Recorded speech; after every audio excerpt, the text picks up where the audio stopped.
চারজন শিল্পীর নাম বলা হবে, যাদের সম্পর্কে একটা ভালো দিক এবং একটা মানে নিজের অভিজ্ঞতা থেকে মন্দ দিক বলবো না, সবাই ভালো মন্দ মিলিয়েই মানুষ। ঠিক আছে, একটু জানতে চাচ্ছি, প্রথমেই জানতে চাইবো আমাদের প্রিয় শিল্পী আহমদ আব্দুল্লাহ। ভালো দিক। হ্যাঁ, আব্দুল্লাহ ভাইয়ের তো অনেক ভালো দিক আছে, যেমন ধরেন উনি চমৎকারভাবে লিখতে পারেন, সুর করতে পারেন এবং চমৎকারভাবে উনি গেয়েও থাকেন। এটা হচ্ছে ওনার অনেক ভালো দিক। কোনো খারাপ দিক কি নজরে এসছে? আহমদ আব্দুল্লাহ ভাইয়ের সাথে আসলে মানে খুব কাছাকাছি থাকা হয় খুব কম। আব্দুল্লাহ ভাই খুব ব্যস্ত মানুষ, বিজি মানুষ, এবং উনি সিলেটে বিশেষ করে মানে সারা বাংলাদেশে তো ওনাকে অনেক পছন্দ করে সারা মানুষ, বিশেষ করে সিলেটে আসলে ওনার আধিপত্য ব্যাপক। সিলেটে তো উনি ম্যাক্সিমাম টাইম সিলেটেই থাকেন বেশিরভাগ সময়। ঢাকায় দেখা যায় কাজ থাকলে আসেন, তো সেই ক্ষেত্রে অনেক দেখা কম হয়। তো কাছাকাছি না থাকলে খারাপ কিন্তু জানা যায় না। তা আমি আসলে আমার চোখে পড়ে নেই তেমন কোনো খারাপ আচ্ছা আচ্ছা, কিছু। মাশাআল্লাহ। এরপর হচ্ছে আপনাদের সমবয়সী বা আপনাদের সহযোগী শিল্পী তাওহিদ জামিল।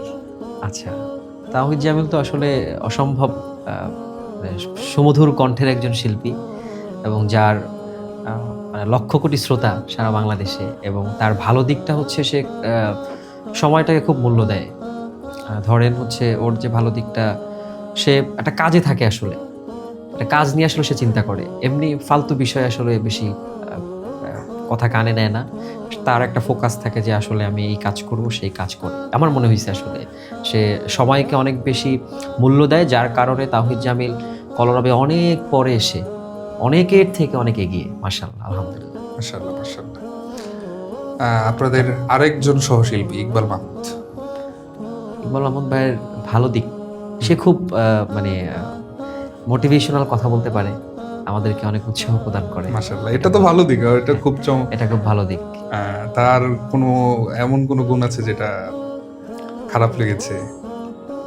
খারাপ লাগে না, বড়দের ক্ষেত্রে আসলে খারাপ লাগা কাজ করে না, অনেক ক্ষেত্রে অভিমান কাজ করে, এমন হয়। তো এটা তো আসলে এক জায়গা থাকলে সবার সাথেই আপনার টুকটাক হয়।